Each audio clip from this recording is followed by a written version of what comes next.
SUCI, UDF, BJP കൂട്ടുകെട്ടിൽ സംസ്ഥാന സർക്കാരിനെതിരെ നടക്കുന്നത് ആസൂത്രിത സമര നീക്കം. കേന്ദ്ര ആശമാർക്കുള്ള ഇൻസെന്റീവ് വർദ്ധിപ്പിക്കേണ്ട, കേരളം ഓണറേറിയം വർദ്ധിപ്പിക്കണം എന്ന സമരക്കാരുടെ ആവശ്യം തന്നെ ഇടത് സർക്കാരിനെതിരെയുള്ള രാഷ്ട്രീയ നീക്കത്തിന്റെ ഭാഗമായാണ്. ആശമാരുടെ ആവശ്യത്തിൽ പ്രതിക്കൂട്ടിൽ നിൽക്കുന്ന കേന്ദ്ര സർക്കാരിനെ രക്ഷിച്ചെടുത്ത് പ്രതിഷേധം ഇടത് സർക്കാരിനെതിരെ ആളിക്കത്തിക്കാനാണ് സമരക്കാർ രണ്ടാം ഘട്ടത്തിൽ ലക്ഷ്യമിടുന്നത്. അതിന് മാധ്യമങ്ങളുടെ വലിയ പിന്തുണയുണ്ട്. ഒപ്പം തന്നെ INTUC വിട്ടുനിന്നിട്ടും കോൺഗ്രസ് അതിന് പിന്തുണയുമായി രംഗത്ത് വരുന്നു.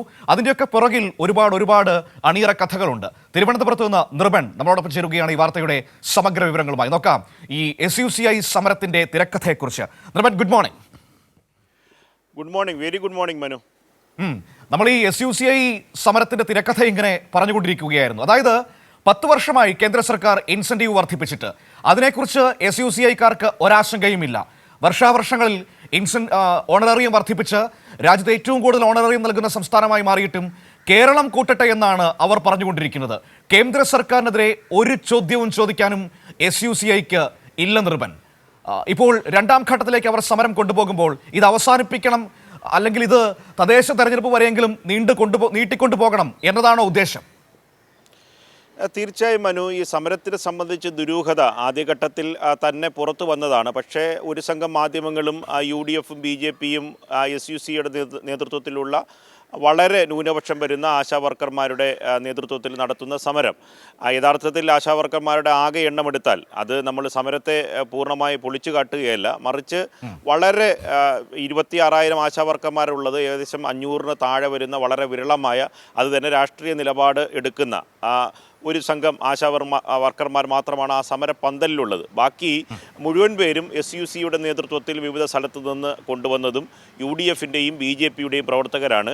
അത് സംബന്ധിച്ച് ഒരു പ്രതിഷേധ സമരമായതുകൊണ്ട് തന്നെ ഓരോ പ്രദേശത്ത് നിന്ന് BJPയുടെയും UDFിൻ്റെ പ്രവർത്തകർക്കെല്ലാം പങ്കെടുക്കണമെന്ന നിർദ്ദേശം അനുസരിച്ച് വരുന്നതാണ് എന്ന കാര്യം വ്യക്തമാണ്. പക്ഷേ നമ്മളൊരു സമരത്തെ ഇകഴ്ത്തിക്കാട്ടാൻ നമ്മൾ തയ്യാറാകുന്നില്ല. കാരണം ആ സമരത്തിൽ അവരുന്നയിക്കുന്ന കാര്യങ്ങളെ സംബന്ധിച്ച് ആശാവർക്കർമാർക്ക് ഓണറേറിയം വർദ്ധിപ്പിച്ച്, ഇൻസെൻറ്റീവ് വർദ്ധിപ്പിച്ച് അവർക്ക് മാന്യമായ ശമ്പളം ലഭിക്കേണ്ട വിഭാഗമാണ് എന്ന കാര്യത്തിൽ സംസ്ഥാന സർക്കാരിനോ കൈരളി ന്യൂസിനോ കേരളത്തിലെ മാധ്യമങ്ങൾക്കോ ഒന്നും എതിരഭിപ്രായമില്ല. പക്ഷേ അതിൻ്റെ കാരണം എന്താണ് എന്നതിലേക്ക് SUCI എന്തുകൊണ്ട് കടക്കുന്നില്ല, അതിൽ എന്തുകൊണ്ട് UDFും BJPയും പിന്തുണ കൊടുക്കുന്നു, ഇക്കാര്യങ്ങളിൽ തീരുമാനമെടുക്കേണ്ട കേന്ദ്ര സർക്കാരിൻ്റെ പ്രതിനിധി കേന്ദ്രമന്ത്രിയായിട്ടുള്ള സഹമന്ത്രിയായിട്ടുള്ള സുരേഷ് ഗോപിയെ ആ സമരപ്പന്തൽ ആനയിച്ച് കൊണ്ടുവരികയാണ്. അദ്ദേഹത്തിന് സ്വീകരണം നൽകുകയാണ്. അദ്ദേഹം സമരത്തെ അഭിവാദ്യം ചെയ്യുന്നു. എന്നിട്ട് അദ്ദേഹം പലതരത്തിൽ സർക്കാരിനെതിരെ ഈ സമരത്തെ തിരിച്ചുവിടാനുള്ള എല്ലാ തരത്തിലുള്ള ഉപദേശവും ഒരു കേന്ദ്രമന്ത്രി തന്നെ അവിടെ നിന്ന് നൽകുന്നു. ഈ സമരത്തിൽ പ്രതിക്കൂട്ടിലാകേണ്ട കേന്ദ്ര സർക്കാരിനെ സംബന്ധിച്ച് ഈ പറഞ്ഞ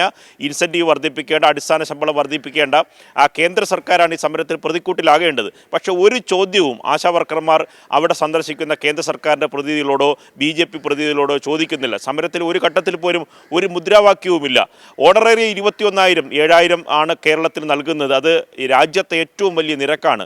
അത് വെറും 500 രൂപയായിരുന്നത് ഈ ഒന്നാം പിണറായി സർക്കാർ മുതൽ ഈ സർക്കാർ വരെ, രണ്ടാം പിണറായി സർക്കാർ വരെ നോക്കുമ്പോൾ പടിപടിയായി വർദ്ധിപ്പിച്ചിട്ടാണ് 7,000 രൂപയിലേക്ക് ആശാവർക്കർമാരുടെ ഓണറേറിയം എത്തിയത്. അതിൽ തന്നെ വിവിധ ഇൻസെൻറ്റീവിൽ തന്നെ കേരളത്തിൻ്റെയും സംസ്ഥാനത്തിൻ്റെയും കേന്ദ്രത്തിൻ്റെയും അനുപാതമുണ്ട്. അതുകൂടി കണക്കാക്കിയാണ് 13,000-ഓളം രൂപ ആശാവർക്കർമാർക്ക് ലഭിക്കുന്നത്. പക്ഷെ അത് പോരാ, ആശാവർക്കർമാർക്ക് ഇനിയും തുക വർദ്ധിപ്പിച്ച് നൽകണമെന്ന നിലപാട് സംസ്ഥാനത്തിനുണ്ട്. 100 കോടി രൂപ ഇൻസെൻറ്റീവ് ഇനത്തിൽ കേന്ദ്രം നമുക്ക് നൽകാനുണ്ട്. 2023 നമുക്ക് നൽകിയത് 0 ഒരു തരത്തിലുള്ള തുകയും ലഭിച്ചിട്ടില്ല. പാർലമെൻറ്റ് തന്നെ കേന്ദ്രമന്ത്രി നടത്തിയ പ്രസ്താവന തെറ്റാണ് എന്ന കാര്യം സംസ്ഥാനം ചലഞ്ച് ചെയ്തിട്ട് പോലും അക്കാര്യത്തിൽ വ്യക്തത വരുത്താൻ കേന്ദ്ര സർക്കാർ തയ്യാറാകുന്നില്ല. എന്നിട്ട് കേന്ദ്രത്തിലെ BJP നേതൃത്വവും സംസ്ഥാനത്തെ BJP നേതൃത്വവും ആശാവർക്കർമാരുടെ, പ്രത്യേകിച്ച് SUCI നടത്തുന്ന ഈ സമരത്തിന് പൂർണ്ണമായി പിന്തുണ നൽകുന്നു. ഒപ്പം തന്നെ ആ സമരപന്തലിൽ UDF ആ സമരത്തെ ഏറ്റെടുത്തുകൊണ്ട് സഭയ്ക്കകത്തും പുറത്തും പരമാവധി സർക്കാരിനെ കരിവാരിത്തേക്കാനുള്ള ശ്രമം നടത്തുന്നു. അവിടെയാണ് ഈ ആസൂത്രണ നീക്കം നമുക്ക് കൂടുതൽ വെളിച്ചത്ത് വരുന്നത് എന്നതാണ്. കഴിഞ്ഞ ദിവസം ആരോഗ്യമന്ത്രി ദില്ലിയിൽ പോയി കേന്ദ്രമന്ത്രി കാണുന്നതിന് വേണ്ടി അവർ ഒരു ദിവസം മുഴുവൻ ഈ പ്രധാനപ്പെട്ട വിഷയങ്ങൾ, ഒന്ന് ആശാവർക്കർമാരുടെ ഈ സമരവുമായി ബന്ധപ്പെട്ട പ്രധാനപ്പെട്ട അജണ്ട, സംസ്ഥാനത്തിൻ്റെ ആവശ്യം, അത് ഉന്നയിക്കുകയാണ്. ഒപ്പം തന്നെ എയിംസ് അടക്കം വരുന്ന കാര്യങ്ങൾ കേന്ദ്രമന്ത്രിയെ നേരിട്ട്, ആരോഗ്യമന്ത്രിയെ നേരിട്ട് ധരിപ്പിക്കുകയായിരുന്നു സംസ്ഥാന മന്ത്രിയുടെ ലക്ഷ്യം. പക്ഷേ അവർക്ക് അനുവാദം കൂടിക്കാഴ്ചക്കുള്ള അനുവാദവും നൽകിയില്ല. പക്ഷേ എന്തുകൊണ്ട് അനുമതി നൽകിയില്ല എന്ന് കേന്ദ്രത്തിൻ്റെ ഒരു പ്രതിനിധികളോടും കേരളത്തിലെ ഇന്ത്യയിലെ മാധ്യമങ്ങൾ ചോദിച്ചില്ല. മറിച്ച് എന്തുകൊണ്ട് അവിടെ പിന്നെ വീണ ജോർജ് മുൻകൂട്ടി അനുവാദം വാങ്ങാതെ പോയി, അനുവാദം എടുത്തിട്ടുണ്ടോ, എപ്പോഴാണ് അനുമതി തേടിയത് എന്ന തരത്തിലുള്ള ചർച്ചയാണ് ഇന്നലെ 8 മണി ചർച്ചയിൽ പ്രധാനപ്പെട്ട മാധ്യമങ്ങളിലെ ചർച്ച നടത്തിയത്. രാവിലെ നൃപൻ നമ്മൾ ഈ സംസാരിച്ചുകൊണ്ടിരിക്കുന്ന സമയത്തും രാവിലെ ആ രീതിയിൽ ആ സമരപ്പന്തലിൽ നിന്ന് നല്ല രീതിയിൽ എണ്ണയൊഴിച്ച് കത്തിക്കുന്നുണ്ട് മാധ്യമങ്ങൾ, അതിന് സംശയമൊന്നുമില്ല. ഈ 450ഓളം വരുന്ന SUCI നേതൃത്വത്തിലുള്ള സമരത്തെ ആശമാരുടെ മുഴുവൻ സമരമായി മാറ്റി തീർക്കുകയാണ് മാധ്യമങ്ങൾ ചെയ്തുകൊണ്ടിരിക്കുന്നത്. നൃപൻ, എന്നെ അത്ഭുതപ്പെടുത്തുന്നത് ഈ SUCI സമരപ്പന്തലിൽ അവരുടെ നേതാക്കളുടെ വാക്കുകളാണ്. അവർക്ക് ഇൻസെൻറ്റീവ് കൂട്ടണ്ട, തൊഴിലാളികളായി അംഗീകരിക്കേണ്ട, പകരം സംസ്ഥാന സർക്കാർ ഓണറേറിയം 3 ഇരട്ടിയാക്കുക, അതായത് 21,000-ലേക്ക് കൊണ്ടുവരിക എന്നത് മാത്രമാണ് അവർ ആവശ്യപ്പെടുന്നത്. ആ ആവശ്യത്തിന് പിന്നിൽ ലോജിക് ഉണ്ടോ? എന്തുകൊണ്ടാണ് തൊഴിലാളികളായി തങ്ങളെ പരിഗണിക്കാത്ത കേന്ദ്ര സർക്കാർ നിലപാടിനെതിരെ അവർ സംസാരിക്കാത്തത്? തൊഴിലാളികളായി പരിഗണിച്ചാൽ മാത്രമല്ലേ ഈ പറയുന്ന ആനുകൂല്യങ്ങളിലേക്കും മറ്റു കാര്യങ്ങളിലേക്കും ഒക്കെ അവരെ കൊണ്ടുവരാൻ കഴിയുള്ളൂ, തൊഴിൽ നിയമങ്ങളുടെ പരിധിയിലേക്ക് അവർ എത്തുകയുള്ളൂ. ആ വളരെ മർമ്മപ്രധാനമായ ആവശ്യം ഇവർ ഉന്നയിക്കാതെ സംസ്ഥാനത്തിനെതിരെ മാത്രം ഉന്നയിക്കുന്നത് എന്തുകൊണ്ടാണ് എന്ന ചോദ്യം അതിങ്ങനെ ആവർത്തിച്ച് നമ്മൾ ചോദിച്ചുകൊണ്ടിരിക്കുകയാണ്. അതിന് മറുപടി പറയാൻ പറ്റുന്നില്ല. മാധ്യമങ്ങളാകട്ടെ അത് മിണ്ടുന്നുമില്ല. തീർച്ചയായും മനു, അത്തരം ചോദ്യങ്ങൾക്ക് ഉത്തരം ലഭിക്കുന്നില്ല. പക്ഷേ ആവർത്തിച്ച് നുണ പ്രചരിപ്പിക്കുന്നു. ആ നുണകൾക്കൊപ്പം കേരളത്തിലെ മാധ്യമങ്ങൾ സഞ്ചരിക്കുകയും ചെയ്യുന്നു. കേന്ദ്ര സർക്കാരിൻ്റെ ഒരു സ്കീമിൽ അതിൽ ഇൻസെൻറ്റീവ് വർദ്ധിപ്പിച്ച് അവരെ തൊഴിലാളികളായി അംഗീകരിക്കുന്ന ഒരു നയം തീരുമാനിക്കണമെങ്കിൽ ആർക്കെതിരെയാണ് സമരം നടത്തേണ്ടത്? നമുക്ക് ഈ കേന്ദ്രത്തിൻ്റെ സ്കീമുകൾക്കെതിരെ, റെയിൽവേക്കെതിരെയും കേന്ദ്ര പദ്ധതികൾക്കെതിരെയൊക്കെ സമരം നടത്തുമ്പോൾ സ്വാഭാവികമായി കേരളത്തിൽ തലസ്ഥാനത്താണെങ്കിൽ AG's ഓഫീസിന് നേരെയായിരിക്കും, അല്ലെങ്കിൽ തപാൽ ഓഫീസിന് നേരെയായിരിക്കും. സാധാരണ കേന്ദ്ര സർക്കാരിനെതിരെ നടത്തേണ്ട സമരം എന്തുകൊണ്ട് സെക്രട്ടേറിയറ്റ് നടയിൽ വേദിയായി എന്ന ചോദ്യം തന്നെ ഏറ്റവും പ്രധാനപ്പെട്ട ചോദ്യമാണ്. ഇത് നമ്മൾ സമരത്തെ ആദ്യഘട്ടത്തിൽ തന്നെ നമ്മൾ അവർ ഉന്നയിക്കുന്ന ആവശ്യത്തെ ഒരിക്കലും നമ്മൾ ഇകഴ്ത്തിക്കാട്ടുന്നില്ല. ആവശ്യങ്ങൾ, അതാണ് ഞാൻ മുഖവരയായി പറഞ്ഞത്, ആവശ്യങ്ങൾ ന്യായമാണ്. പക്ഷേ അത് നടപ്പിലാക്കി നൽകേണ്ടത്, അതിന് ഉത്തരവ് നൽകേണ്ടത്, അതിന് തീരുമാനമെടുക്കേണ്ടത് ആരാണ് എന്ന ചോദ്യമാണ്. വലിയ തരത്തിൽ സാമ്പത്തിക പ്രതിസന്ധി നേരിടുമ്പോഴും ക്ഷേമകാര്യങ്ങൾക്ക് ഒരു തരത്തിലുള്ള വിട്ടുവീഴ്ചയില്ലാത്ത സമീപനം സ്വീകരിക്കുന്ന ഏക സംസ്ഥാന സർക്കാർ എന്ന് പറഞ്ഞ് മുഖ്യമന്ത്രി പിണറായി വിജയൻ നയിക്കുന്ന കേരളത്തിലെ ഇടതുമുന്നണി സർക്കാരാണ്. ക്ഷേമ പെൻഷനുകൾ കേന്ദ്രം തടഞ്ഞു വെച്ചിട്ട് പോലും, കേന്ദ്രത്തിൻ്റെ വിഹിതം ലഭിക്കാതിരുന്നിട്ട് പോലും, കേന്ദ്ര വിഹിതം വല്ലാതെ വെട്ടിക്കുറച്ചിട്ട് പോലും അത് മുടക്കമില്ലാതെ കൊടുത്തു തീർക്കുമെന്ന് പ്രഖ്യാപിച്ച സർക്കാർ, മുടക്കം ഇപ്പോഴും വന്ന സാമ്പത്തിക പ്രതിസന്ധിയിൽ വന്ന മുടക്കം തവണകളായി കൊടുത്തു തീർക്കുകയാണ് സംസ്ഥാനം, പിണറായി സർക്കാർ. എല്ലാ ക്ഷേമ പദ്ധതികളെ സംബന്ധിച്ചും അതാണ്. ഒപ്പം തന്നെ ആശാവർക്കർമാരുടെ കാര്യം, അംഗൻവാടി ജീവനക്കാരുടെ കാര്യം, ഇക്കാര്യത്തിലൊക്കെ തന്നെ വിട്ടുവീഴ്ചയില്ലാത്ത സമീപനമാണ് സംസ്ഥാനം സ്വീകരിക്കുന്നത്. പക്ഷേ എന്തുകൊണ്ട് ഇങ്ങനൊരു സമരം നടത്തുമെന്ന് ചോദിച്ചാൽ അതിൻ്റെ കാര്യങ്ങൾ കൂടുതൽ വ്യക്തമാകേണ്ടതാണ്. ഒരു കാര്യം ഉറപ്പാണ്, തദ്ദേശ തെരഞ്ഞെടുപ്പിന് മുമ്പായി മുന്നൊരുക്കങ്ങൾ വിവിധ സംഘടനകളുടെ നേതൃത്വത്തിൽ പലതരത്തിലുള്ള യോഗങ്ങൾ രഹസ്യമായും പരസ്യമായും, പ്രതിപക്ഷ നേതാവ് നേരിട്ട് വിളിച്ച യോഗങ്ങളുണ്ട്, അല്ലാതെ മറ്റു ചില സന്നദ്ധ സംഘടനയുടെ പേരിൽ വിളിച്ച യോഗങ്ങളുണ്ട്. ഒപ്പം തന്നെ ഇത്തരത്തിലുള്ള SUCI പോലെയുള്ള ഈ തീവ്ര ഇടതുപക്ഷമെന്ന് പറയുമ്പോഴും ഇടതുപക്ഷ സർക്കാരിനെ അട്ടിമറിക്കാനുള്ള ശ്രമം എല്ലാ സംസ്ഥാനങ്ങളിലും നടത്തിയിട്ടുള്ള, പശ്ചിമബംഗാൾ നമുക്ക് ഏറ്റവും പ്രധാനപ്പെട്ട ഉദാഹരണമാണ്. പശ്ചിമബംഗാൾ സിംഗൂരിലെ ഭൂമി സമരവുമായി ബന്ധപ്പെട്ട് ആ സമരം ബംഗാളിൽ കോർഡിനേറ്റ് ചെയ്യുന്നതിന് നിർണായകമായ പങ്ക് വഹിച്ച ഒരു സംഘടനയാണ് SUCI. അത്തരത്തിൽ ഇടതുപക്ഷ സർക്കാരിനെ തീവ്ര ഇടതുപക്ഷമെന്ന് പറയുകയും ഇടതുപക്ഷ നയങ്ങളിൽ നിന്ന് ഇടതുപക്ഷ സർക്കാർ പിന്നോട്ട് പോകുന്നു എന്ന പ്രചണ്ഡമായ പ്രചരണം മാധ്യമങ്ങൾ വഴി നടത്തി. ഇന്നലെ തന്നെ സമരപന്തലിൽ ചില ഇടതുപക്ഷ നേതാക്കൾ എന്ന തരത്തിൽ സ്ഥിരമായി അവതരിപ്പിക്കുന്നുണ്ട്. അവരൊക്കെ തന്നെ പല കാര്യങ്ങളിലും സംസ്ഥാന സർക്കാരിനെതിരെ എടുത്ത നീക്കങ്ങൾ, സമരങ്ങൾ, അവരുടെയൊക്കെ മുന്നണി പോരാളികളായിരുന്നു. ഇങ്ങനെ മാധ്യമങ്ങൾ പുകമറ സൃഷ്ടിച്ചുകൊണ്ട് തുടർച്ചയായി ഇത്തരത്തിൽ സമരം നടത്തുകയാണ്. നേരത്തെ മനു സൂചിപ്പിച്ചതുപോലെ INTUC-യും ഈ പറഞ്ഞ ലീഗിൻ്റെ അടക്കം വരുന്ന ട്രേഡ് യൂണിയനുണ്ട്, അവരൊന്നും ഈ സമരത്തിന് പിന്തുണയല്ല.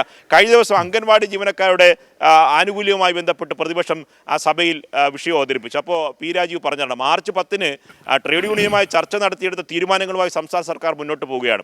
പെട്ടെന്ന് INTUC-യുടെ നേതൃത്വത്തിൽ, കോൺഗ്രസ് സംഘടന നേതൃത്വത്തിൽ സെക്രട്ടേറിയറ്റിന് മുന്നിൽ സമരം പ്രഖ്യാപിക്കുകയാണ്, സമരം നടത്തുകയാണ്. ഇങ്ങനെ ഓരോ സമരവും തദ്ദേശ തെരഞ്ഞെടുപ്പിന് മുന്നോടിയായി വിവിധ ഘട്ടങ്ങളിൽ സമരങ്ങൾ ഉയർത്തിക്കൊണ്ടുവരിക, അത് പരമാവധി സംസ്ഥാന സർക്കാരിനെതിരെ തിരിച്ചുവിടുക, വ്യാജ പ്രചരണങ്ങൾ നടത്തുക, ഒപ്പം തന്നെ അത് സോഷ്യൽ മീഡിയയിൽ വാട്സപ്പ് യൂണിവേഴ്സിറ്റി വഴി പരമാവധി ഷെയർ ചെയ്യുക, സാധാരണ മനുഷ്യരെ തെറ്റിദ്ധരിപ്പിക്കുക എന്ന തന്ത്രമാണ് ഈ സംയുക്ത സമരസമിതി നീക്കങ്ങൾ. അതിനൊരു അച്ചുതണ്ടുണ്ട്, അത് SUCI-യും ഒപ്പം തന്നെ UDFും BJPയും നേതൃത്വം നൽകുന്ന അച്ചുതണ്ടാണ്. ഇനി തദ്ദേശ തെരഞ്ഞെടുപ്പിനുമായി ബന്ധപ്പെട്ട് നമുക്കറിയുന്നത് ഇനിയും പല സംഘടനകളുടെ കൂടിയാലോചന യോഗങ്ങൾ നടത്തുന്നുണ്ട്. ആ സമരം സെക്രട്ടറിയുടെ മുന്നിലേക്ക് കൊണ്ടുവരിക, അവരുടെ സമരമായി ഉയർത്തിക്കൊണ്ടുവരിക. രണ്ടാം ഘട്ടത്തിൽ BJPയും കോൺഗ്രസും UDFും ഏറ്റെടുക്കുക, ആ സമരത്തെ വലിയ അക്രമ സമരമായി മാറ്റിയെടുക്കുക, അത് വലിയ പ്രക്ഷോഭമായി കേരളത്തിൽ സംസ്ഥാന സർക്കാരിനെതിരെ തിരിച്ചുവിടാനുള്ള നീക്കമാണ് നടത്തുന്നത്. ഈ ആശാവർക്കർമാരുടെ സമരവുമായി ബന്ധപ്പെട്ടും നിയമസഭാ മാർച്ച് അക്രമാസക്തമാകണം എന്ന തരത്തിലുള്ള മെസ്സേജ് ഈ പറഞ്ഞ ആശാവർക്കർമാരുടെ വാട്സപ്പ് ഗ്രൂപ്പിൽ തന്നെയാണ് വന്നത്. അതുകൊണ്ട് ഏതൊക്കെ തരത്തിലുള്ള അജണ്ടയാണ് നടക്കുന്നത് എന്ന കാര്യം ഏറെക്കുറെ വ്യക്തമാണ്. പക്ഷേ ഇതിലെ വസ്തുതകൾ പുറത്തു വരുമ്പോൾ ജനം ഇത് പൂർണ്ണമായി തള്ളിക്കളയും എന്ന കാര്യം ഉറപ്പാണ്.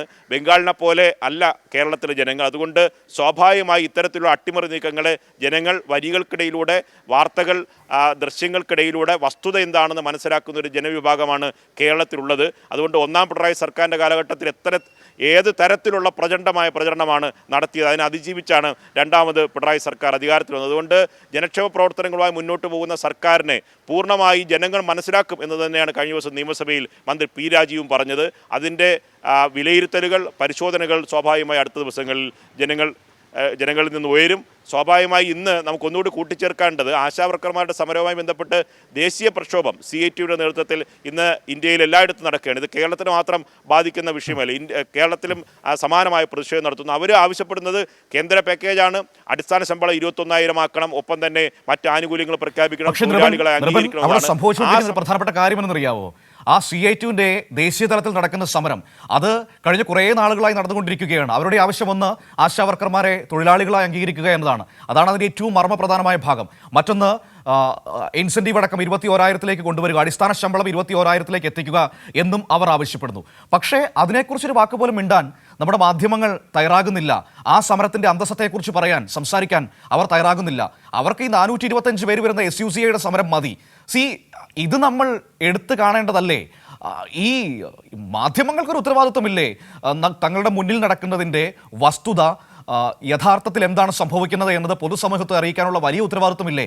അത് നിർവഹിക്കാൻ വലിയ തോതിൽ അവർ പരാജയപ്പെടുകയല്ലേ ഇവിടെ സംഭവിക്കുന്നത്?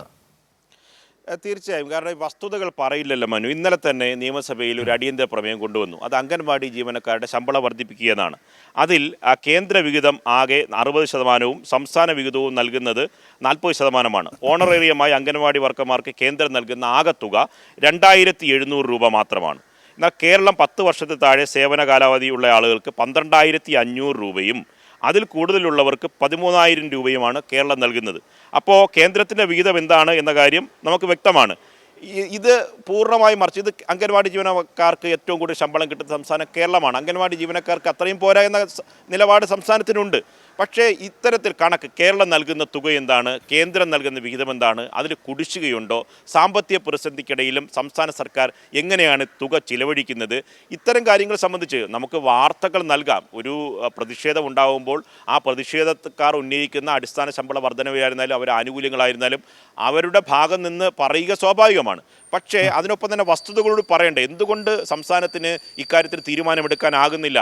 ഈ കാര്യങ്ങളിൽ തീരുമാനമെടുക്കേണ്ടത് ആരാണ് എന്ന കാര്യം ബോധ്യപ്പെടേണ്ടേ? പക്ഷേ വ്യാപകമായ പ്രചരണം അഴിച്ചുവിടുകയാണ് ലക്ഷ്യം. കഴിഞ്ഞ ദിവസം തന്നെ സഭയിൽ അടിയന്തര പ്രമേയമായി ഇത് ഉന്നയിക്കുന്നു, മന്ത്രി മറുപടി പറയുന്നു, അതിനുശേഷം ധനാഭ്യർത്ഥന ചർച്ച നടത്തുന്നു. ചർച്ചയ്ക്ക് പൂർത്തിയാക്കി മന്ത്രിമാരുടെ മറുപടി കേൾക്കാൻ നിൽക്കാതെ പെട്ടെന്ന് പ്രതിപക്ഷ നേതാവ് സഭ ബഹിഷ്കരിച്ച് ഇറങ്ങി നേരെ ഈ പറഞ്ഞ SUCIയുടെ സമരപന്തലിലേക്ക് പോവുകയാണ്. അപ്പോൾ നിരാഹാര സമരത്തിൻ്റെ ഭാഗമായി രണ്ടാം ഘട്ട സമരം പരമാവധി നേരത്തെ മനു സൂചിപ്പിച്ചതുപോലെ എരുതിയിൽ എണ്ണ ഒഴിക്കുക, ആ സമരം അവിടെ നിന്ന് പ്രതിപക്ഷ നേതാവ് നയിക്കുന്ന ഈ പറഞ്ഞ പ്രകടനത്തെ മാധ്യമങ്ങൾ ലൈവ് നൽകുക, അതിനുശേഷം പുലർച്ചെ മുതൽ രാത്രി വരെ സമരം രണ്ടാം ഘട്ടത്തെ പരമാവധി സംസ്ഥാന സർക്കാരിനെതിരെ തിരിച്ചുവിടാനുള്ള ശ്രമം നടത്തുന്നുണ്ട്. പക്ഷേ അത് നമ്മൾ വസ്തുത ആവർത്തിച്ച് പറയുമ്പോഴും ഈ വാട്സപ്പ് യൂണിവേഴ്സിറ്റി വഴി ഇങ്ങനെയുള്ള ഫേക്കായിട്ടുള്ള വസ്തുതാവിരുദ്ധമായ പ്രഖ്യാപനങ്ങൾ, അതിൽ സംസ്ഥാനം എങ്ങനെയാണ് ഇക്കാര്യത്തിൽ ആശാവർക്കർമാരുടെ കാര്യത്തിൽ എന്ത് നിലപാടെടുക്കുന്നു എന്ന വസ്തുതയെ മറച്ചു വെച്ചുകൊണ്ടുള്ള പ്രചരണങ്ങൾ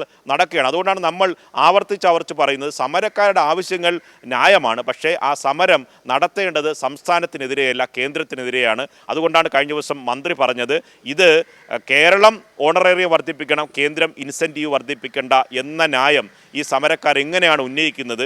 സമരം നടത്തുകയാണെങ്കിൽ ദില്ലിയിൽ ഒന്നിച്ചു പോയി സംസ്ഥാനത്തിൻ്റെ ആവശ്യം കേരളത്തിൻ്റെ ആവശ്യം ഒന്നായി കൂട്ടായി കേന്ദ്രത്തോടാണ് ആവശ്യപ്പെടുന്നത്. കേന്ദ്രമന്ത്രിമാരുടെ മുഖത്ത് നോക്കി എന്തുകൊണ്ട് ഈ SUC സമരക്കാർ ചോദിക്കുന്നില്ല? ഒപ്പം തന്നെ ഈ കേന്ദ്ര നദ്ദ പരിശോധിക്കുമെന്ന് പാർലമെൻറ്റിൽ പറഞ്ഞല്ലോ, അവരുടെ ഇൻസെൻറ്റീവ് വർദ്ധിപ്പിക്കുന്ന കാര്യം പരിശോധിക്കുമെന്ന് പറഞ്ഞു. ഒരു സമരക്കാരും പിറ്റേ ദിവസം വന്ന BJP നേതാക്കളോട് അത് എന്ന് വർദ്ധിപ്പിക്കുമെന്ന് ചോദിച്ചില്ല. അതിനുശേഷം മാധ്യമങ്ങൾ ചോദിച്ചപ്പോൾ പറഞ്ഞത് അവർ വർദ്ധിക്കുമെന്ന് പറഞ്ഞിട്ടുണ്ടല്ലോ എന്നതാണ്. കാരണം കേന്ദ്രം വർദ്ധിപ്പിക്കുമെന്ന് പറഞ്ഞിട്ടുണ്ട്, അതുകൊണ്ട് അവർ ആ കാര്യത്തിൽ തൃപ്തരാണ്. പക്ഷേ സംസ്ഥാനം ഇക്കാര്യത്തിൽ ഇടപെടലുകൾ നടത്തുമെന്ന് പറയുമ്പോഴും അതിലവർ വിശ്വാസത്തോടെ എടുക്കുന്നില്ല. അക്കാര്യത്തിൽ സംസ്ഥാന സർക്കാരിനെതിരെ പരമാവധി തിരിച്ചുവിടാൻ, സമരത്തെയും പ്രതിഷേധത്തെയും തിരിച്ചുവിടാനുള്ള ആസൂത്രിത നീക്കത്തിൻ്റെ 2ാം ഘട്ടമാണ് ഇപ്പോൾ സെക്രട്ടേറിയറ്റ് മുന്നിൽ അരങ്ങേറുന്നത്. ശേരേന്ദ്രബൻ, താങ്ക് യു. നമുക്ക് നോക്കാം എന്തായാലും ആ സമരം എങ്ങനെ മുന്നോട്ട് പോകുമെന്ന്, അതിനെ കേരളത്തിന്റെ പൊതുസമൂഹം ഏത് രീതിയിൽ വിലയിരുത്തുമെന്ന്, UDF-ന്റെയും BJP-യുടെയും SUC-യുടെയും ഒക്കെ ഈ കള്ളത്തരം എത്ര നാൾ കേരളത്തിന് മുൻപിൽ ഓടുമെന്ന് നമുക്ക് നോക്കാം.